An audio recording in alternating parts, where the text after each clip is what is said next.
मैं आज आपको अपनी ज़िंदगी की सबसे खूबसूरत कहानी सुनाने जा रहा हूँ। नमस्कार दोस्तों, मेरा नाम अनिल है और मैं राजस्थान के जयपुर में रहता हूँ। मैं देखने में एकदम हीरो जैसा हूँ। मेरी गर्लफ्रेंड का नाम मंजू है। वह देखने में काफ़ी खूबसूरत है। हर कोई उससे दोस्ती करना चाहता था, लेकिन वह किसी को घास नहीं डालती थी। मुझे भी वह बेहद खूबसूरत और मनमोहनी लगती थी।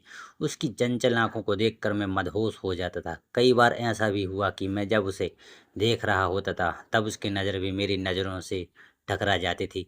मैं झट से अपनी नज़रों को झुका लेता था कि कहीं वह मुझे कुछ बुरा भला ना कह दे। बार-बार ऐसा भी लगने लगा था कि आगे बढ़कर उससे अपने दिल की बात कह दूँ, पर मैंने कुछ लड़कों के प्रपोज़ल का अंजाम सुना था कि उसने बेहद बुरी तरह से उन्हें झिड़क दिया था।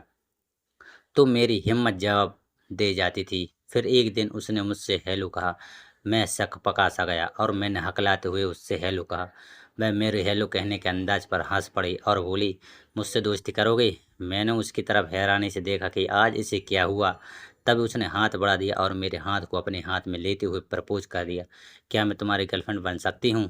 उसकी मीठी सी आवाज़ ने मेरे कानों में मानो शहद घोल दिया था। मैंने उसकी हथेली को गर्मजोशी से दबाते हुए हाँ कर दी। उसकी तरफ से प्रपोज़ल आया देखकर मेरी तो मानो लॉटरी निकल गई थी।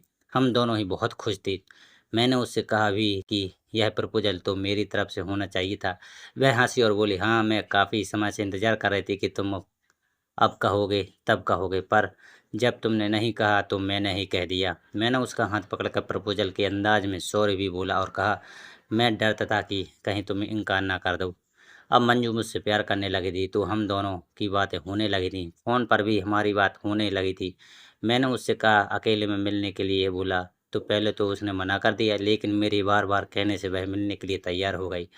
मैंने उससे मिलने की जगह पूछी तो उसने मुझे अपने घर पर ही आने का कह दिया। उसने जब मुझे अपने घर आने का कहा तो मैं एक बार को तो घबरा गया कि उसके घर वाले मेरे बारे में मुझसे पूछेंगे तो मैं उन्हें क्या जवाब दूँगा।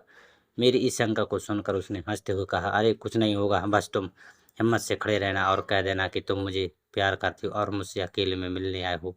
मैं उसकी हँसी देखकर समझ गया कि ये मुझसे मज़ाक कर रही है। मैंने कहा, मतलब तुम मुझे पिटवाने की स्कीम समझा रही हो? उसने हँसते हुए कहा, नहीं यार, तुम भी पूरे चिलगोजी हो। अरे जब मैं तुम्हें अपने घर बुला रही हूँ तो पहले पूरा प्लान तो सुन लेते। मैंने उसकी तरफ सवालिया नज़रों से देखा तो वह बोली, रात के अंधेरे में चुपके से छत पर आ जाना। मैं उसकी बात सुनकर खुश हो गया कि अब तो मामला सीधा धकापिल वाला लग रहा है। मैं तो इसे सिर्फ चूमा-चाटी के लिए मिलने के लिए कह रहा था और ये तो खुद ही मुझसे प्यार के लिए मरी जा रही है। प्लान तय हुआ और मैं रात के 11 बजे उसके मकान की खिड़की से उसकी छत पर चढ़ गया।